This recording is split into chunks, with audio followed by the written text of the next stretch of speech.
اس کی مثال ایسی ہے جیسے ایک بادشاہ اپنے تخت پر بیٹھا ہو، ایک ہاتھ میں تاج ہو جو اس کی عظمت دکھائے اور دوسرے ہاتھ میں انعامات ہو جو اس کی سخاوت دکھائے۔ جب بندہ یہ نام پڑھتا ہے تو وہ اللہ کی عظمت کو بھی یاد کرتا ہے اور اس کے کرم کو بھی پکارتا ہے۔ حدیث میں آتا ہے کہ ایک بار نبی کریم صلی اللہ علیہ وسلم نے ایک شخص کو نماز کے بعد دعا کرتے ہوئے سنا۔ وہ اپنی دعا میں یا ذا الجلال والاکرام کہہ رہا تھا۔ آپ صلی اللہ علیہ وسلم نے فرمایا تجھے مبارک ہو، تیری دعا قبول ہو گئی، اب جو مانگنا ہے مانگ لے۔ سوچئے جن کلمات پر خود حضور صلی اللہ علیہ وسلم قبولیت کی مہر لگا دیں، جب وہی کلمات آپ کی زبان پر آئیں گے تو اللہ کی رحمت کیسے نہیں برسے گی۔ بزرگوں کا کہنا ہے کہ جب ان کے سامنے ایسی مشکل آئی جس کا کوئی حل نظر نہیں آتا تھا تو انہوں نے رمضان کے ان مبارک دنوں میں اس نام کا ورد کیا اور اللہ نے ان کی مشکل ایسے دور کر دی جیسے مکھن سے بال نکال لیا جاتا ہے۔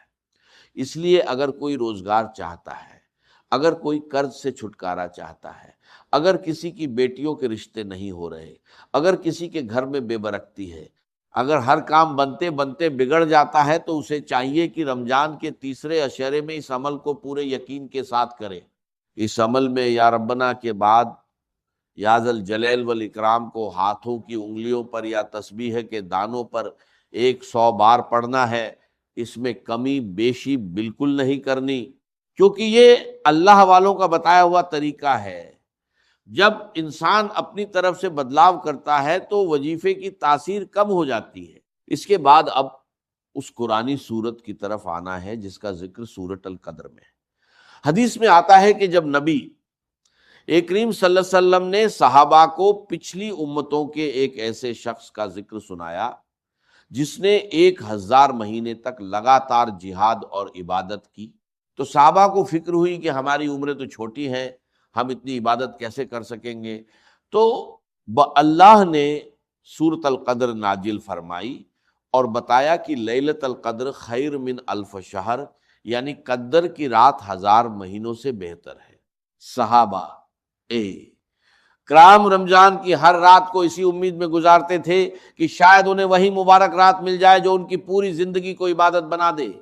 اس کی مثال ایسی ہے جیسے کسی کو 1000 منزلہ عمارت کی چوٹی تک پہنچنا ہو، ایک راستہ سیڑھیوں کا ہے جس میں سالوں لگ جائیں گے اور دوسرا راستہ لفٹ کا ہے جو 1 ہی منٹ میں اوپر پہنچا دے۔ سورۃ القدر ہمارے لیے وہی روحانی لفٹ ہے جو 83 سال کی عبادت کا ثواب ایک ہی رات میں عطا کر دیتی ہے۔ روایت میں آتا ہے کہ لیلۃ القدر کی رات حضرت جبرائیل علیہ السلام فرشتوں کی بڑی فوج کے ساتھ زمین پر اترتے ہیں۔ ان کے ہاتھوں میں نور کے جھنڈے ہوتے ہیں اور وہ ہر اس بندے کو سلام کرتے ہیں جو اللہ کی یاد میں بیٹھا ہوتا ہے۔ ایک بزرگ نے خواب میں دیکھا کہ فرشتے لوگوں کی جھولیاں بھر رہے ہیں۔ جب پوچھا گیا تو انہوں نے کہا کہ ان لوگوں نے رمضان میں سورۃ القدر پڑھ کر اللہ کو راضی کر لیا ہے، اب ان کی تقدیر نئے سرے سے لکھی جا رہی۔ اگر آپ بھی چاہتے ہیں کہ آپ کی زندگی سے تنگ دستی، بیماری اور پریشانیاں ختم ہو جائیں اور ایک نئی زندگی کا آغاز ہو، تو رمضان کے تیسرے عشرے میں کسی بھی دن اس قرآنی سورت کو بسم اللہ کے ساتھ 15 بار پڑھنا ہے۔ یہ سب سے چھوٹی سورت ہے مگر 83 سال کی عبادت کا ثواب دلانے والی سورت ہے۔ عمل شروع کرنے سے پہلے جتنا درود شریف پڑھیں اتنا ہی آخر میں بھی پڑھیں۔ عمل کرتے وقت کسی سے بات نہ کرے اور پوری توجہ کے ساتھ اسے پورا کریں۔ جب عمل ختم ہو جائے تو سجدے میں جا کر اپنے رب سے دعا کرے، کیونکہ سجدے کی حالت میں بندہ اپنے رب کے سب سے قریب ہوتا ہے۔ اللہ والے کہتے ہیں کہ رمضان میں کیا گیا یہ عمل معمولی نہیں بلکہ بہت بڑا روحانی عمل ہے۔ اسے صحیح طریقے سے پڑھنے کے بعد جب انسان دونوں ہاتھ پھیلا کر اللہ سے مانگتا ہے تو وہ خالی ہاتھ نہیں لوٹتا۔ اللہ اسے ایسی رحمتیں عطا کرتا ہے کہ غیبی مدد کا نظام اس کے چاروں طرف قائم ہو جاتا ہے اور بندہ فقیری سے اٹھ کر عزت اور برکت والی زندگی پا لیتا ہے۔